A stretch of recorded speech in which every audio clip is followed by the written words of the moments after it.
Jorge Elbaum, el sociólogo. Jorge, gracias por venir. Bueno, recién estábamos escuchando la nota con Guillermo y te veía que hacía señas, asentías, a veces no. A ver, yo tengo una pregunta que la pensaba esta tarde. ¿Quién provoca la reacción de Rusia? ¿La provoca Estados Unidos sabiendo que quizás era inminente el ingreso de Ucrania a la OTAN?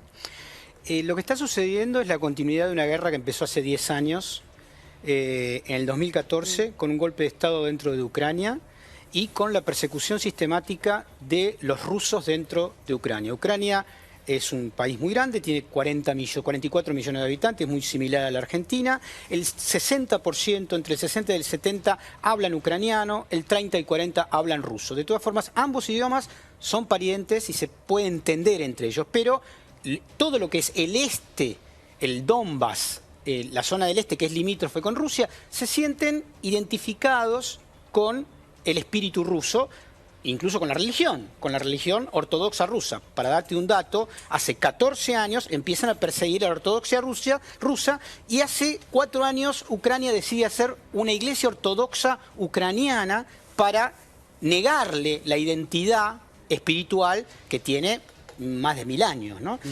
Otro elemento histórico, porque no se entienden los conflictos si no se entiende la historia. Si la historia explica este conflicto. Un segundo elemento clave es Rusia, ¿dónde nace? Rusia nace en Kiev. El primer estado ruso se llama el Rus de Kiev en el siglo IX. O sea, si no se entiende esto, no se entiende nada. Es decir, Rusia, la primera vez en la historia que Ucrania es independiente es en 1991. Del Rus de Kiev se pasó al Imperio zarista, del cual Ucrania era parte, y después a la Unión de Repúblicas Socialistas Soviéticas, de la cual Ucrania era parte. Más aún, alguno que sepa de historia recordará, por ejemplo, a Nikita Khrushchev, que fue jefe del Estado soviético. Es ucraniano, era ucraniano. Y su familia todavía sigue, su descendiente viviendo en Ucrania, en el Donbass. En el Donbass, donde empezó esta guerra, ya mataron 15.000 rusos en los últimos 10 años. Estamos hablando de las regiones separatistas con el ejército de Ucrania. Ahí hay una guerra. En realidad empezó paramilitarmente con un grupo nazi llamado el Batallón de Azov. Nazis porque portan las SS, digamos, portan las esvásticas, etcétera, que empezó a perseguir a los rusos. Es decir, hay un tema histórico ahí que tiene que ver con la Segunda Guerra Mundial que es clave también y que lo explico cortito, chiquito, que es muy simple. Cuando la Alemania nazi entra por Ucrania en el año 1941 en la Operación Barbarroja, un montón de sectores ucranianos nazis se suman al ejército nazi. 2 oficiales del ejército nazi ucraniano son declarados héroes nacionales por la Ucrania separatista en los últimos años en una ofensa, en una falta de respeto y en una humillación a un país como Rusia que perdió la mitad de todos los muertos de la Segunda Guerra Mundial. Por eso Putin dice, vamos a desnazificar Ucrania. Hay un elemento clave histórico que hay para entender esto. Eso te quería preguntar y por eso venía como levantando la mano, Jorge. Porque por un lado tenemos a Putin diciendo concretamente no solamente que hay que desnazificar Ucrania, sino acusando a Zelensky y a la población ucraniana pro-occidente de neonazi.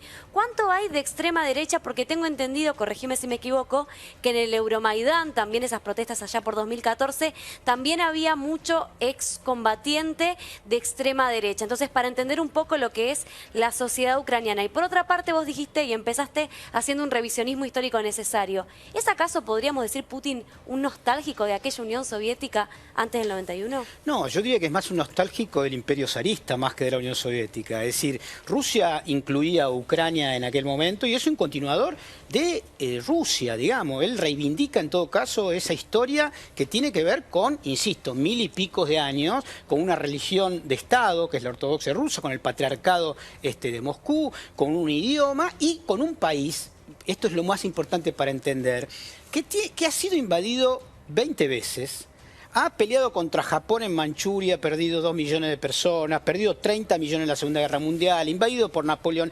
Y lo que está pasando acá, hay 2 elementos claves. Lo primero es esta historia que estoy diciendo y la persecución de los rusos. Que es muy importante lo que es clave. planteado, ¿eh? No, es que si no, no se entiende nada. Es que, ¿qué hace Putin? Está defendiendo a los rusos que están siendo perseguidos, por eso habló de genocidio. Hay tumbas comunes en los últimos 10 años en el Donbass, en esta zona del este. En Lugansk y Donetsk. Efectivamente, del este, donde se han declarado independientes. Eso es importantísimo porque ¿qué pedía Putin? ¿Qué pedía Rusia? Dos cosas.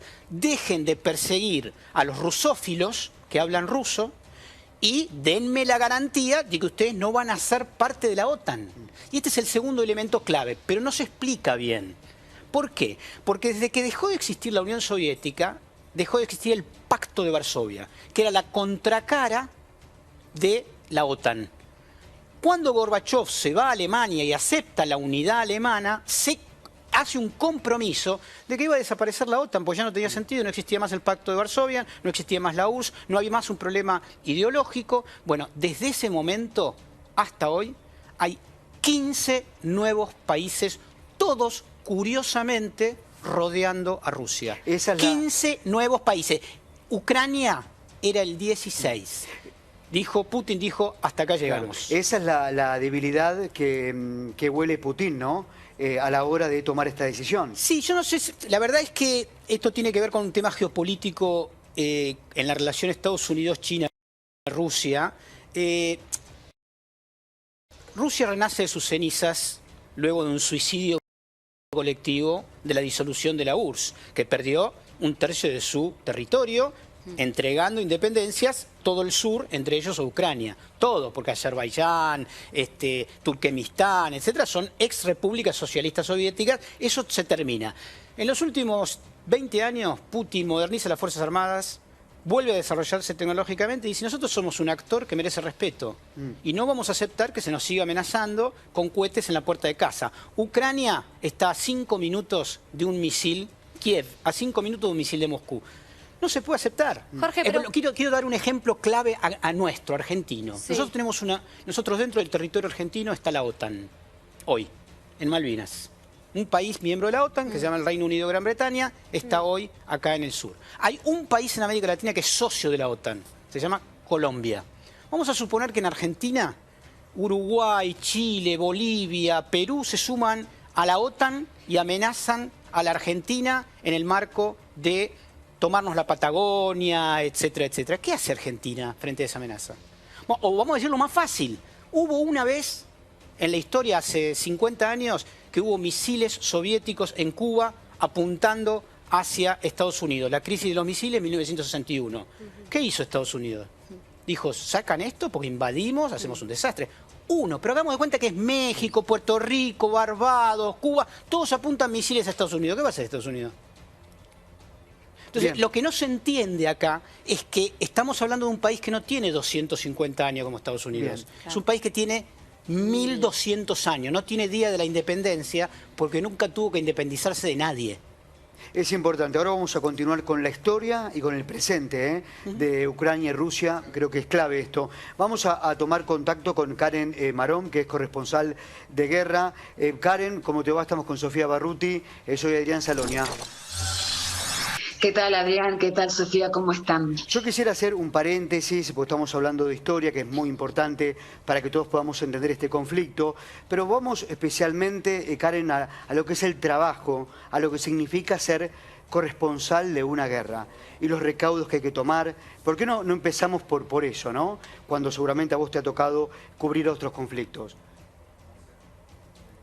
Sí, hoy lo estábamos comentando también y en estos conflictos en particular, con escenarios que se están modificando permanentemente. Y en este donde estaba escuchando recién que me parece muy acertado que se cuente la historia, que haya un contexto histórico, que no se cuente la historia inmediata o los hechos que están sucediendo en este momento. Y cuando se habla de la preparación de un corresponsal que va a cubrir un conflicto, también implica tener este background informativo que tiene que ver con la religión, con la cultura, con la historia, con la historiografía, con las costumbres del lugar y no con la historia solamente reciente, sino con la historia mediata y la larga historia. Eso también hace la preparación de un corresponsal en una zona de conflicto que lamentablemente y por muchas razones está absolutamente devaluado ese tipo de formación en específica cuando se realiza esta cobertura. Y los más perjudicados, además que el trabajo obviamente pierde la excelencia, Sí. lo más perjudicada es la gente porque está mal informada y de alguna manera un corresponsal que va a una zona de conflicto sin esta información está participando de lo que se denomina la guerra híbrida, que es la desinformación, la información mal dada, la propaganda y la contrapropaganda, porque a veces, y siempre en el marco de la misma pregunta, cuando se emite determinada información, a veces se hace por ignorancia, lo cual es gravísimo porque eso se puede subsanar, y a veces porque se responden a intereses específicos y determinados. Y se oculta la información Karen. de hechos históricos que, por supuesto, uno no está justificando, pero sí debe conocer todo el relato completo. Así que me parece muy interesante lo que están haciendo en este momento. Sí, a mí me parece muy interesante lo que estás diciendo vos, porque sos corresponsal, creo que nunca uno deja de serlo, de guerra. Y Soy hace 20 años. Sí. Lo seguís siendo, digo. Y creo que también es muy importante lo que vos decís en tiempos de desinformación, de tanta fake news, de tanta globalización, pero también escuchaba y leía una columna muy interesante hablando de la guerra que se emite por TikTok, ¿no? Y el rol de las redes sociales. Hablábamos también de una Rusia que hoy, por ejemplo, cortó ciertos usuarios en Twitter, también alguna que otra parte de Facebook, ¿no? ¿Cómo evaluás el rol que tienen ahora las redes sociales y los periodistas ciudadanos, le podríamos llamar a estas personas, estos ciudadanos de a pie, que agarran su teléfono y filman literalmente la guerra? Sí, los periodistas ciudadanos comenzaron a aparecer hace varios años justamente porque muchos medios habían decidido no enviar a los corresponsales en el terreno. Para mí los corresponsales en el terreno son un elemento fundamental, porque si no contamos la historia, si no la vemos, el hecho no existe. Pero precisamente los periodistas ciudadanos, a los cuales les tengo mucho aprecio porque son ciudadanos que están viviendo su propio conflicto, obviamente emiten la información sesgada porque están siendo protagonistas de ese conflicto. Ahora, fundamentalmente el tema de las redes sociales creo que es la usina de esta propaganda y esta contrapropaganda, esta denominada, vuelvo a decir, guerra híbrida que está generando, creo que en este conflicto en particular está llegando al sumum de la propaganda y la contrapropaganda y la desinformación, porque hace más de 3 meses y está siendo utilizado por todos los actores del conflicto. Comentaba hará unos 15 días la cadena Bloomberg News publicó durante más de media hora, cuando no había sucedido ningún hecho, Rusia invade Ucrania. Más de media hora lo tuvieron publicado. Después pidieron disculpas, pero la información que está llegando a la gente es de una distorsión total y además genera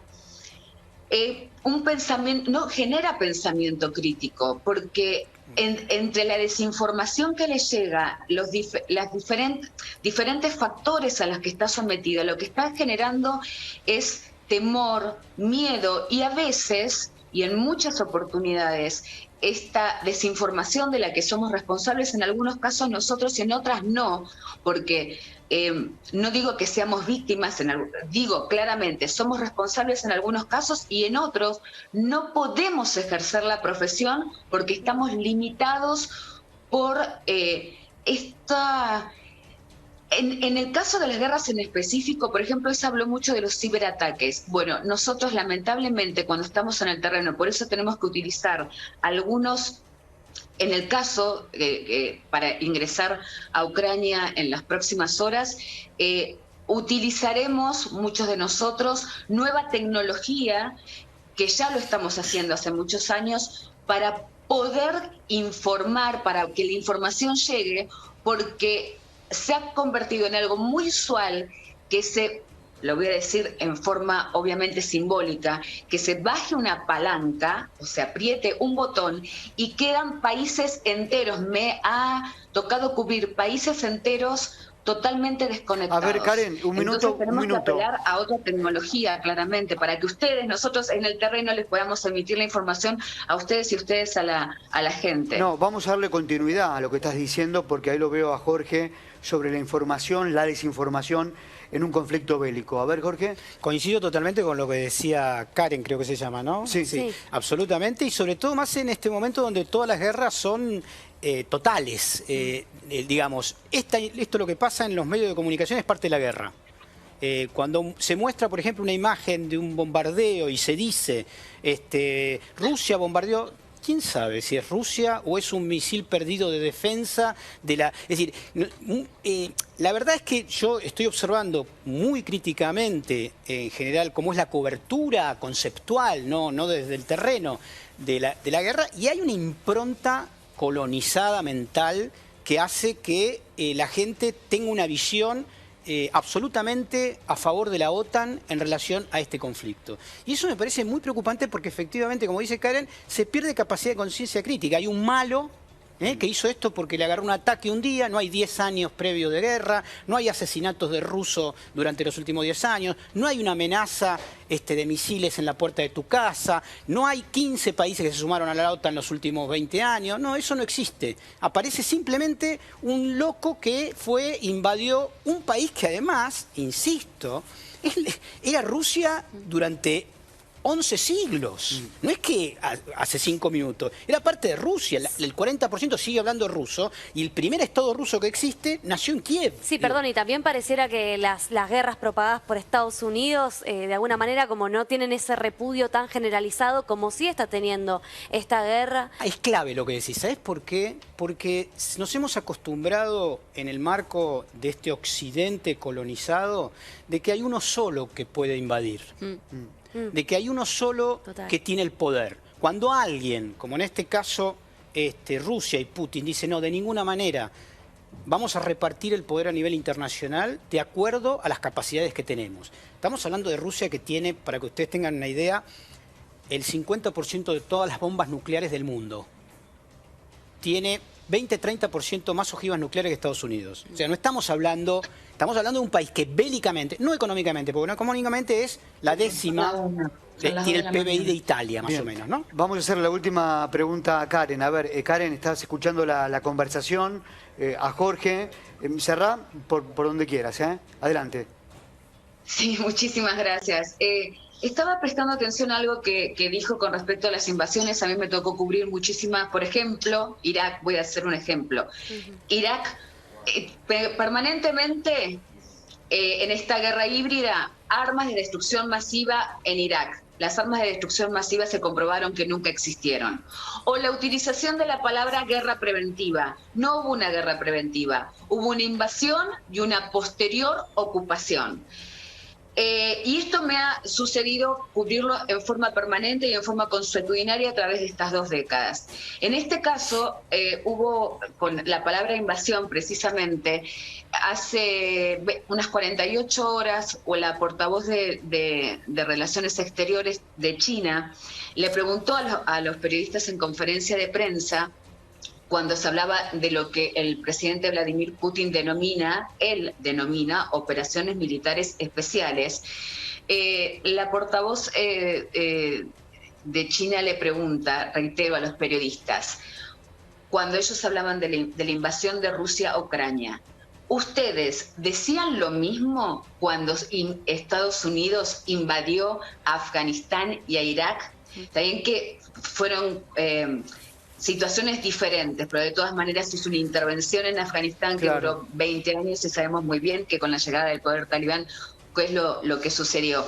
Pero el tema de la información no solamente lo observo en los periodistas y en los medios, sino que también lo he observado muy especialmente en donde estoy, en los claustros universitarios. entonces se direcciona el pensamiento de la gente. El bueno o el malo, como decía recién Jorge. Solo una parte de la historia. Y reitero, cabe en nuestra responsabilidad, por lo menos yo me hago cargo, en la mía, de contar toda la historia. Por eso me parece muy interesante lo que están tratando, lo reitero, porque es a lo que aspiro que se realice. Esto no es algo inmediato, esto tiene una historia y también reitero, es parte de ser un buen corresponsal, no solamente llevar el casco y el chaleco, el botiquín de primeros auxilios y saber supervivencia y tener nueva tecnología, sino es tener cultura. Y lo que se ha hecho de alguna manera es, como decía, perder la excelencia en cuanto a la formación y a la información. Entonces me parece que estamos aspirando de alguna manera con esta intervención que se está realizando a elevar el nivel y que las personas tengan todos los elementos, todos tengamos todos los elementos necesarios para tener este pensamiento crítico y sacar conclusiones propias y que no le demos la información digerida. Y además otra cosa, todos están dando en forma consuetudinaria la misma información. Una agencia de noticias dice algo determinado y no se investiga, se repite. Se está aportando a la guerra de la desinformación, la propaganda y la contrapropaganda. Gracias, Karen, muy grande tu aporte, muy amable. Siempre.